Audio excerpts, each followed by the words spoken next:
Bonjour tout le monde, j'espère que vous allez bien. On démarre un nouveau vlog un peu plus tard que d'habitude. On est déjà mardi matin. mais, mais voilà. Et en fait, hier matin, il y avait du bruit.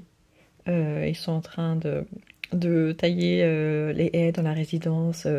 Hier matin, c'était l'herbe. Donc il y a encore du bruit, je voulais me mettre dehors, mais il y a trop de bruit. Donc je me suis réfugiée dans la chambre des enfants. J'espère qu'il n'y aura pas trop de bruit. Et je me rends compte que j'ai pas de voix ce matin. Elle est partie. Alors, donc, ce week-end, quand je vous ai quitté vendredi, j'avais commencé le tome 1 des Mémoires de la forêt. Donc je l'ai terminé. Alors c'est une lecture très doudou, franchement très sympa, avec des très jolies illustrations. C'est vraiment hyper agréable. En ce qui me concerne, je trouve que ça ressemble beaucoup, enfin ça me fait un peu le même effet que quand je regarde les dessins animés de Winnie l'ourson, quand je lisais tout ce qui était autour de Winnie l'ourson, Porcinet et tout ça quand j'étais petite, c'est vraiment l'univers que j'adore. Donc là dans le tome 1, c'est les souvenirs de Ferdinand Taupe. Donc on a avec Ferdinand Taupe qui est une vieille taupe qui perd la mémoire, il a la maladie de l'oubli-tout et en fait un matin il se réveille et il se demande où est sa femme, son amoureuse et du coup il cherche partout et il se dit que pour la retrouver il faut qu'il retrouve le livre qu'il avait écrit qui était ses mémoires. Il l'avait donné au libraire comment il s'appelle, Archibald Renard, ou à son grand-père plutôt. Et du coup, il va à la librairie pour retrouver son livre, et en fait, ce livre n'y est plus, donc quelqu'un l'a acheté.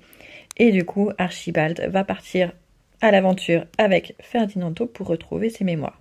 Et du coup, ils vont passer dans différents lieux de la forêt de Belle-Écorce, rencontrer d'autres animaux de la forêt. Et c'est franchement très sympa, c'est très bienveillant, parce que du coup, ce jeune renard, du coup, va aider cette vieille taupe à faire face à différentes choses, donc c'est vraiment très agréable. On y parle beaucoup de nourriture, notamment de chocolat chaud, de guimauve, de biscuits aux amandes, ce genre de choses, donc préparez de quoi manger si jamais vous voulez le lire, parce que franchement, moi ça m'a perturbé vendredi soir, j'avais trop faim en lisant ce livre et j'avais rien dans les placards. Donc voilà, maintenant vous le savez. Donc franchement, très sympa, très agréable à lire, des belles histoires. Alors c'est à partir de 9 ans. Je vous ai dit, ma fille l'a lu cet été. Elle a beaucoup aimé. Mes autres enfants l'ont pas encore lu. Mais voilà, après on ne garde pas un souvenir extraordinaire, mais en tout cas, elle a beaucoup aimé. Après, c'est de l'anthropomorphisme. Donc, après 9 ans, je trouve que les enfants lisent beaucoup moins de choses avec des personnages qui sont des animaux. Je trouve que c'est plus en dessous de 9 ans qu'on lit ce genre de choses. Ou alors c'est peut-être juste les miens, je sais pas trop. Mais en même temps, ce livre-là, je pensais le lire à mes deux petits qui ont 4 et 6 ans. Et en fait, je pense pas. Je pense qu'ils vont pas comprendre. En fait, les chapitres sont quand même assez longs pour leur en lire un chaque soir. Enfin, je sais pas. Je tenterai peut-être, mais je suis pas sûre qu'ils comprennent tout. Qu'ils accrochent tout parce que c'est quand même très calme. Donc, bon, on verra bien. Mais en tout cas, à partir de 9 ans, oui. Mais pas très longtemps. Je trouve que finalement, c'est peut-être plus pour les adultes qui, comme moi, sont très nostalgiques et qui aimaient beaucoup ce genre d'histoire quand ils étaient petits. Et j'ai enchaîné immédiatement, donc le lendemain, avec le tome 2 des Mémoires de la forêt. Donc là, c'est les carnets de Cornelius Renard. Donc, on a Archibald Renard, qu'on découvre dans le tome 1, qui est le libraire de Belle-Écorce. Et donc, le tome 2 va être plutôt autour de lui. En fait, c'est lui qui s'occupe de la librairie. Avant, c'était son père et auparavant, c'était son grand-père. Et un loup va débarquer dans la librairie, il va déclarer qu'en fait cette librairie appartient à la famille Loup et non pas à la famille Renard. Il a l'acte de propriété pour le prouver et du coup Archibald doit lui laisser la librairie.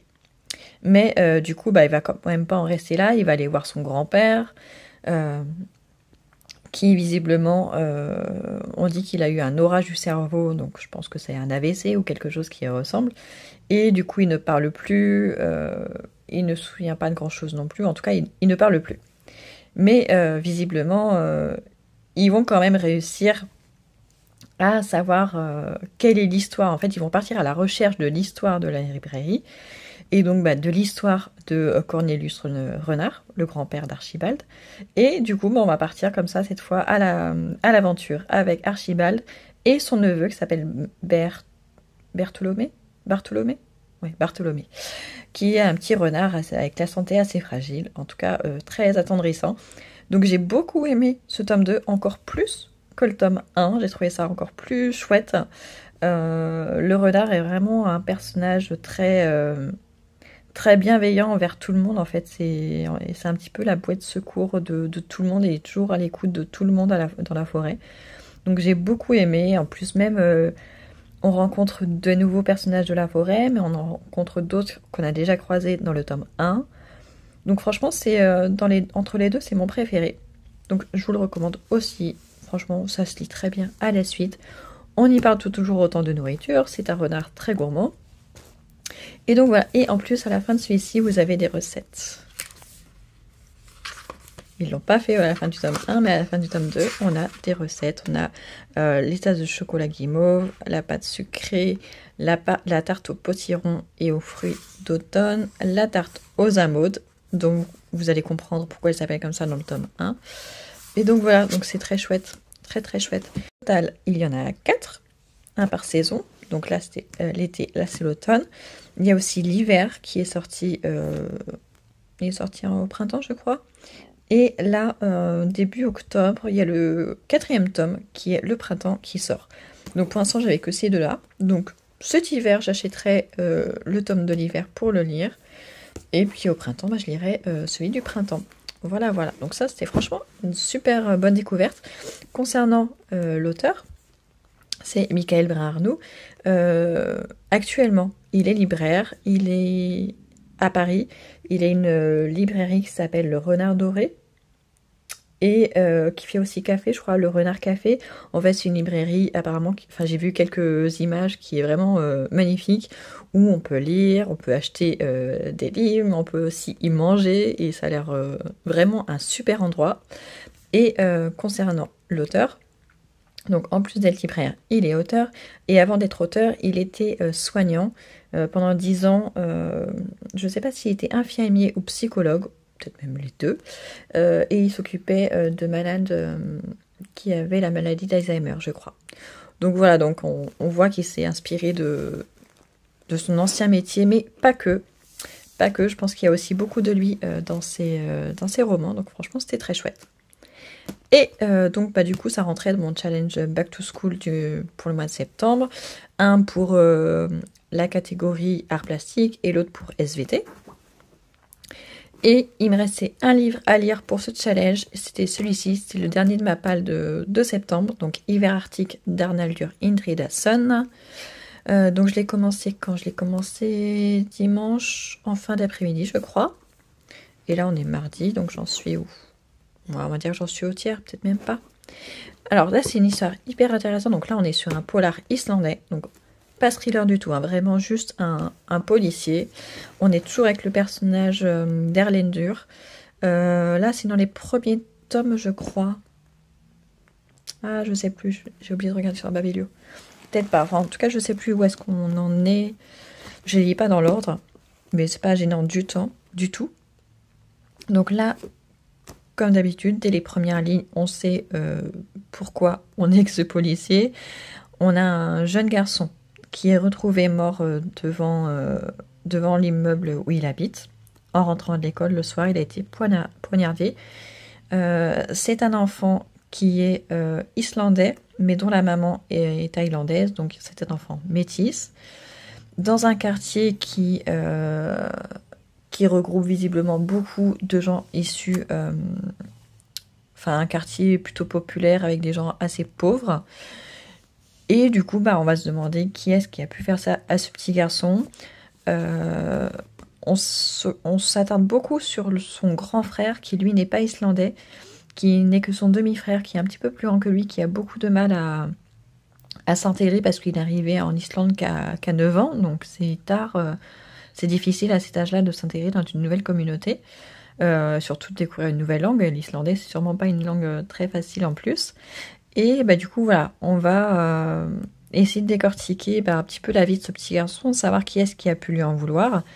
Et du coup, bah, on s'attarde beaucoup en fait aux faits de société. C'est ça que j'aime bien avec cette série, c'est que du coup, on apprend beaucoup sur la société islandaise, sur les rapports sociétaux entre les différentes couches sociales, entre ceux de la ville, ceux de la campagne. Et là, bah, du coup, c'est un nouveau pan de la société islandaise, parce que là, du coup, on nous parle des immigrés. Et du coup, je trouve ça hyper intéressant. Donc, bah, comme je vous disais, j'en suis côtière, donc pour l'instant, il n'y a pas grand-chose de révélé. Mais j'aime bien la manière de faire de l'auteur, parce qu'il y a des fois où il part sur une piste, ça donne rien. Donc, il part sur une autre piste. Et en fait, on se rend compte que en fait, la première piste n'est pas tombée à l'eau. C'est juste qu'il n'a pas trouvé ses réponses. Et au lieu de creuser dans le vide, ben, il va passer à autre chose, mais il garde en tête la première piste. Et ça va sûrement revenir un petit peu plus tard dans la conversation ou par une autre personne. Et là, on s'y attardera un petit peu plus. Là, par exemple, bah, du coup, la maman est divorcée du papa. Et quelqu'un dit qu'elle aurait un nouveau petit ami. Et il pose la question à la mère et elle dit non, non, non.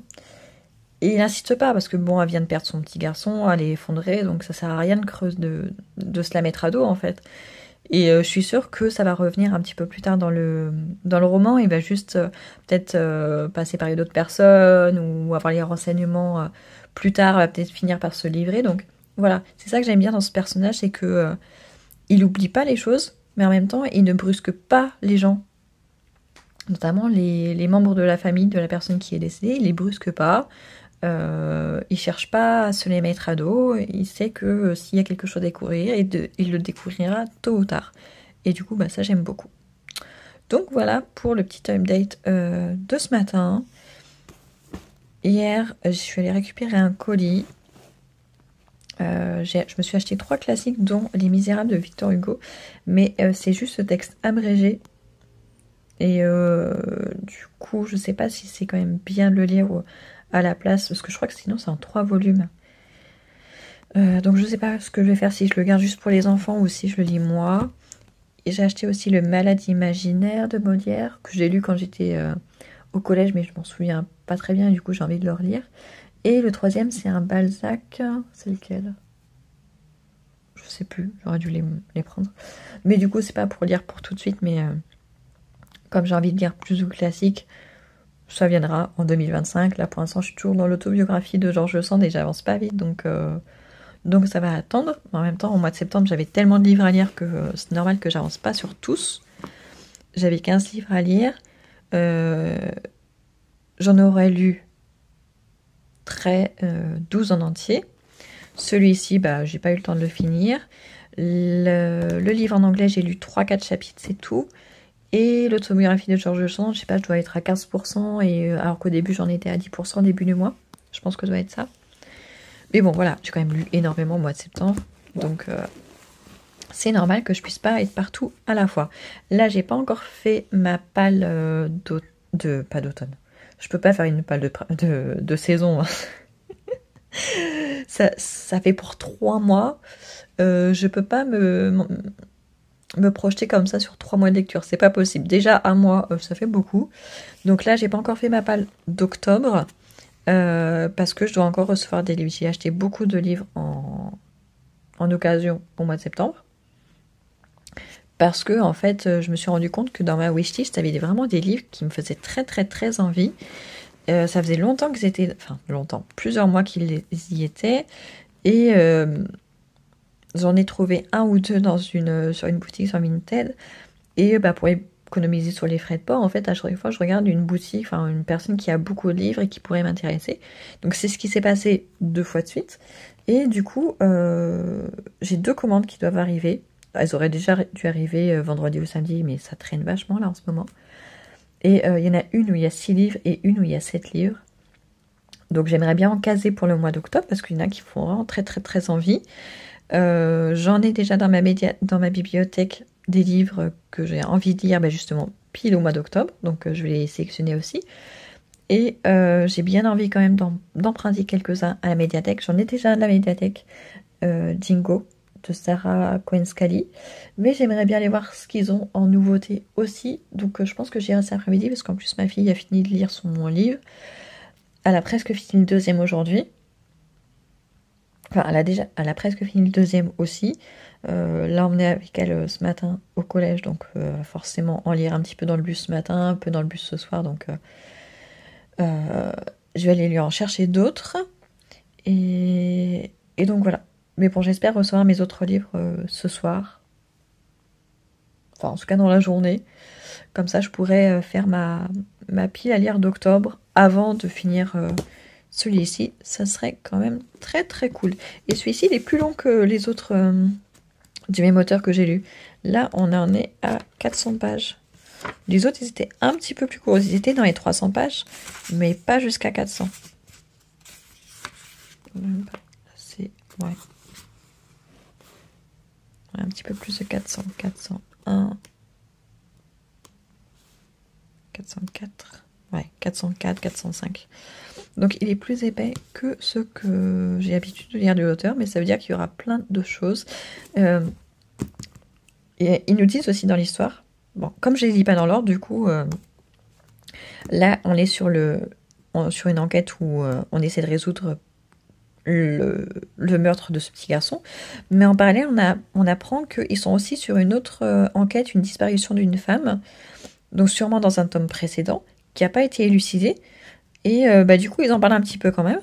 Donc je pense que on va avoir peut-être 2 enquêtes en même temps, l'enquête sur le petit garçon, et on avancera peut-être un petit peu aussi sur l'enquête de la femme qui a disparu. Enfin je pense, après je vous dirai quand j'aurai fini.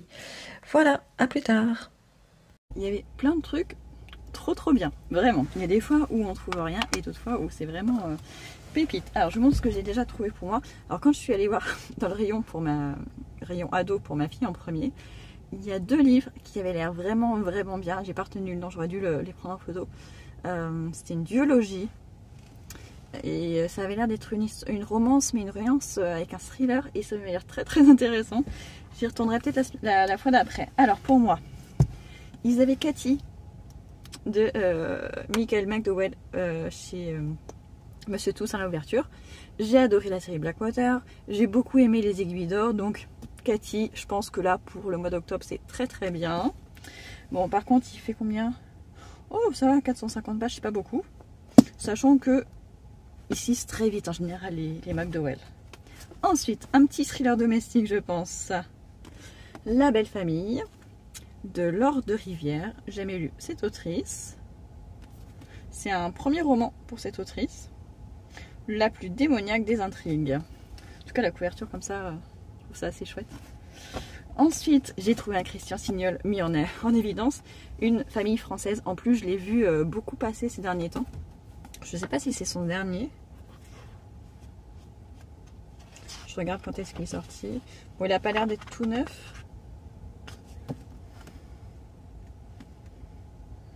2024, ils l'ont depuis février 2024, il est sorti en 2023, donc voilà, c'est un des derniers.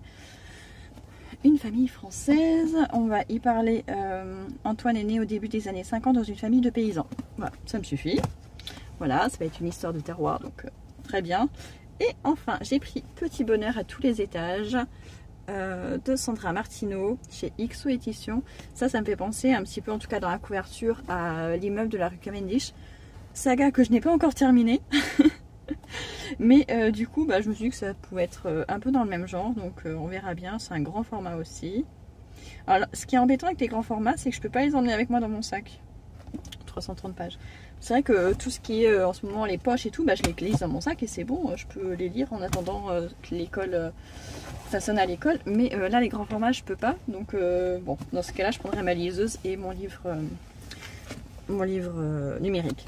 Et pour ma fille, je vais trouver, j'ai eu du mal à trouver des trucs. J'ai pris K-pop, Entre dans la danse, donc là ça va parler de danse, notamment de K-pop, donc ça devrait lui plaire normalement. Ensuite PS Tu me manques de Jen Petro Roy, peut-être, chez PKJ. En général les PKJ ils sont sympas, à partir de 12 ans. K-pop c'est à partir de quel âge? Il n'y a rien d'écrit. Et c'est chez qui? C'est pas écrit non plus. Je sais pas quelle maison d'édition. Les livres du Dragon d'Or. Bon, je connais pas du tout cette maison d'édition, si c'est une maison d'édition. Et enfin, La disparition des enfants Greystone. Ça, c'est, il y a plusieurs tomes. C'est le tome 1. Une mystérieuse énigme, des indices à décrypter, une fantastique aventure. Ça peut être sympa, je pense. En tout cas, moi, ça me plaît bien. Plus je cherche des livres pour ma fille dans le rayon ado, plus il me donne envie. Mais vraiment, je vais finir par me reconvertir. Bon, il commence à faire chaud dans la voiture. Direction la maison de la presse.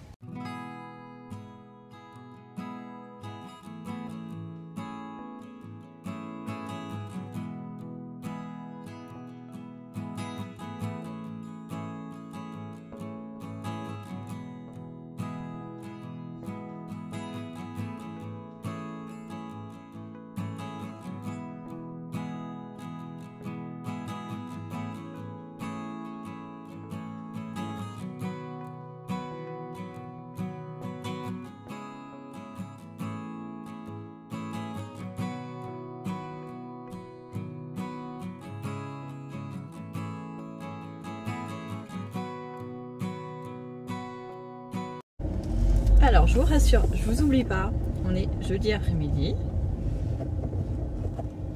Et je suis toujours sur le même livre, donc c'est pour ça que vous ne m'avez pas revu. Je suis toujours dans mon polar islandais, qui est vraiment très très bien. C'est pas de problème, il est vraiment hyper bien. Ça traite de plein de sujets intéressants, notamment sur la société islandaise. Mais c'est juste que je lis lentement. Je lis pas beaucoup là ces derniers jours. Donc c'est pour ça, mais je reviendrai vous en dire mon avis final quand je l'aurai terminé. Mais là je vais chercher les enfants à l'école, mais sur le trajet je vais vous discuter un petit peu avec vous. Juste vous faire le bilan de mon mois de septembre. Au mois de septembre j'ai finalement lu 14 livres je crois, 13 ou 14. Je sais plus, en tout cas j'en ai terminé 13 ou 14. Avec d'assez bonnes lectures. Je crois que mon coup de cœur, mon livre préféré ce mois-ci, ça a été Le Zoo de Jean Phillips. Il était vraiment bien. Après j'ai eu pas mal d'autres bonnes lectures, mais c'est celui que j'ai préféré. Après il y a 2 livres aussi que j'ai commencé mais que je n'ai pas terminé, enfin même 3. J'ai avancé un petit peu dans l'autobiographie de George Sand, mais pas beaucoup. J'ai commencé le livre en anglais aussi, j'ai lu 3 ou 4 chapitres, donc c'est pas énorme, mais il faut que je prenne le temps aussi de le lire de temps en temps, avant d'oublier l'histoire du début. Et en fait, il y a aussi le livre que je suis en train de lire maintenant, parce que je l'ai commencé avant la fin du mois de septembre, on était le 29. Donc j'ai débuté aussi, mais j'ai pas eu le temps de le terminer, il fait quand même 400 pages. Et petit bilan aussi de mon challenge Green Book Challenge que certaines d'entre vous font également. Donc si vous ne savez pas ce que c'est, je vous invite à aller voir la vidéo dédiée où j'explique ce que c'est et comment on compte les points. Ce mois-ci j'ai fait 79 points. Alors j'ai été aidée en partie parce que j'ai lu pas mal de livres et notamment au début de mois où j'ai fait le challenge 7 jours 7 livres.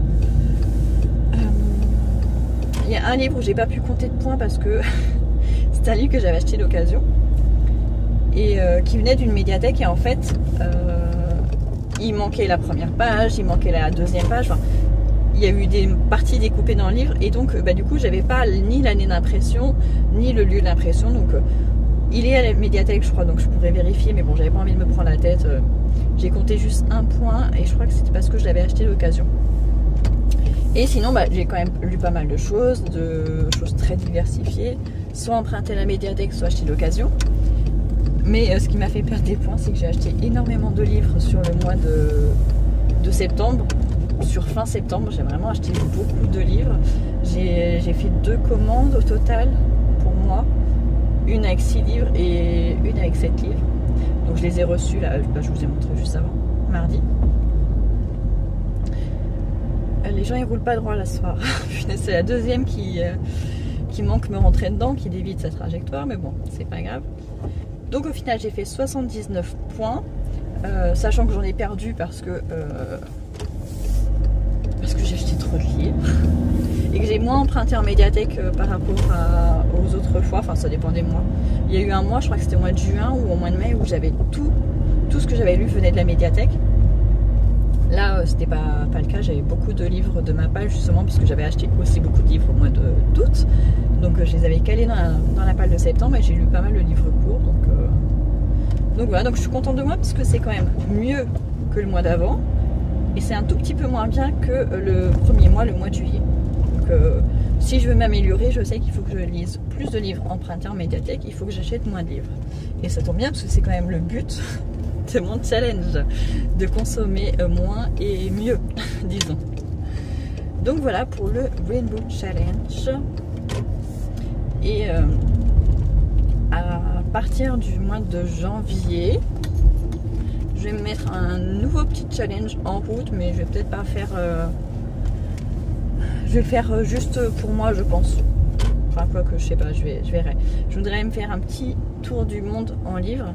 C'est-à-dire que tous les mois, je lirai un auteur d'une nationalité, d'un pays. Alors je sais pas si je fais par ordre alphabétique, en faisant un mois, un pays, ou si je fais par continent, je sais pas encore. J'ai pas encore décidé parce qu'en plus je pense qu'il y a des pays qui doivent être tellement petits que qu'il n'y aura pas forcément d'auteur. En tout cas traduit parce qu'il faut que ce soit traduit en français.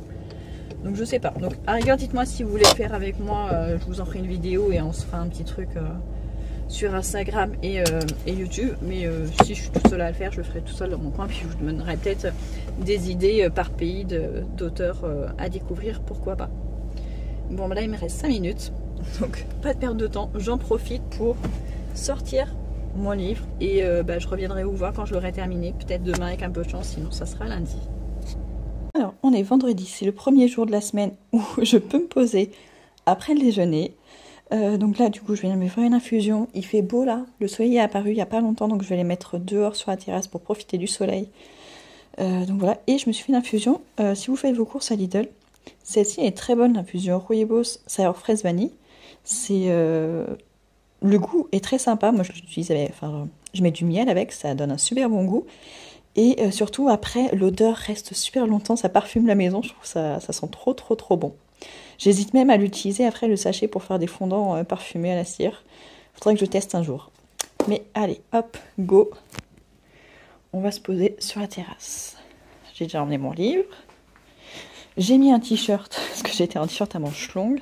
Là, j'ai changé de t-shirt pour avoir des manches courtes, pour profiter à fond du soleil, parce qu'il va être de plus en plus rare.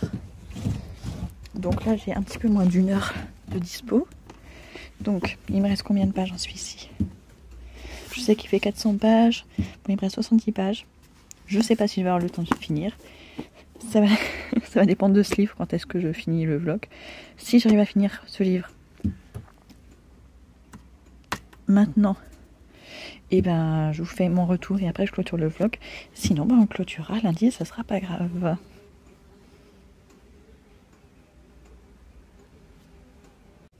J'ai réussi à terminer ce livre avant le week-end. J'ai lu les 3 dernières pages en même temps que je faisais le gâteau pour le goûter des enfants, mais j'ai réussi. Comme d'habitude, j'ai passé un excellent moment de lecture avec cette série. C'est le quatrième que je lis de cet auteur dans cette série, du commissaire Erlen Dour. Et franchement, c'est très chouette. En fait, c'est vraiment une enquête policière. Là, pour le moment, c'est pas du tout un thriller, c'est vraiment un pur policier. On a plusieurs policiers. On a Erlen Dour, mais on a aussi sa collègue Ellingdor. On a aussi son collègue de Sigurdur Oli. Et il y en a un quatrième, et je me souviens plus du nom, on le voit moins souvent. Mais en tout cas, voilà, il y a une petite équipe qui tourne quand même autour d'Erlen Dour. Il y a quelque chose qui l'obsède également, Erlen Dour, c'est son passé en tant qu'enfant. Donc il s'intéresse beaucoup aux disparitions qui ont lieu en Islande. Enfin, c'est vraiment une grosse partie de l'histoire. D'ailleurs, ça se retrouve dans les 4 romans que j'ai lus. Donc c'est vraiment quelque chose d'important dans l'ambiance que ça met, ça, dans le personnage d'Erlen Dour. J'ai beaucoup aimé, comme je vous le disais, il y avait bien 2 enquêtes en une. Il y avait une enquête visiblement qui avait déjà commencé dans un roman précédent, qui se termine ici. Et du coup, on se retrouve avec 2 enquêtes. Et j'aime bien parce qu'il suit différentes pistes, et des fois ça mène à rien, et des fois ça revient plus tard. Donc j'aime bien la manière dont ça se passe. Il y a des moments où on se dit, mais en fait, ils vont jamais résoudre le truc. Et en fait, si. Parce que finalement, dans les meurtres, dans les assassinats, Et bah quelquefois il n'y a aucune raison. En fait, c'était juste au mauvais endroit, au mauvais moment. Donc voilà, j'ai beaucoup aimé encore une fois. Donc s'il est plus long, bah, ça s'explique aussi par le fait qu'il y a 2 enquêtes en même temps, je pense. Mais en tout cas, c'était une très bonne histoire parce qu'en plus, de résoudre le meurtre, bah, du coup, il s'intéresse à des faits de société en Islande qui sont hyper intéressants et sur différents points de vue, notamment, enfin, le dernier que j'ai lu, bah, ça parlait de l'immobilier, de la pêche, de spéculation, de comment les gens, certains devenaient de plus en plus pauvres, certains devenaient de plus en plus riches, et forcément, bah, c'est des vases communicants. Là, on nous parle plutôt de l'immigration, du racisme, donc c'est hyper intéressant à chaque fois. Moi, j'aime beaucoup, donc c'est le 4e, et ça sera pas le dernier, je crois qu'il y en a 15 dans cette série-là. Et puis je sais qu'il a écrit d'autres choses à part cette série, donc forcément ça reviendra. Et bah, du coup je sais que quand je vais faire le tour du monde en livre pour l'Islande, je pense que ce sera un roman de cet auteur, je pense très certainement. Bon, j'attends, ouais, il me reste quelques minutes avant que les enfants sortent de l'école, mais j'ai ma liseuse avec moi, je vais pouvoir continuer l'autobiographie de George Sand. Et du coup je vais terminer ce vlog ici. J'espère que ça vous aura plu. Merci à tous ceux qui sont arrivés sur la chaîne là très récemment. Ces quelques jours, il y a eu beaucoup d'abonnements d'un seul coup. Je ne sais pas si c'est le format vlog qui les a attirés ou pas, mais en tout cas, bienvenue à tout le monde. Et on se retrouve dès lundi, j'ouvrirai un nouveau vlog et avec les nouvelles lectures. Vous saurez comme ça quelle lecture je commence ce week-end parce que pour l'instant, j'en ai aucune idée.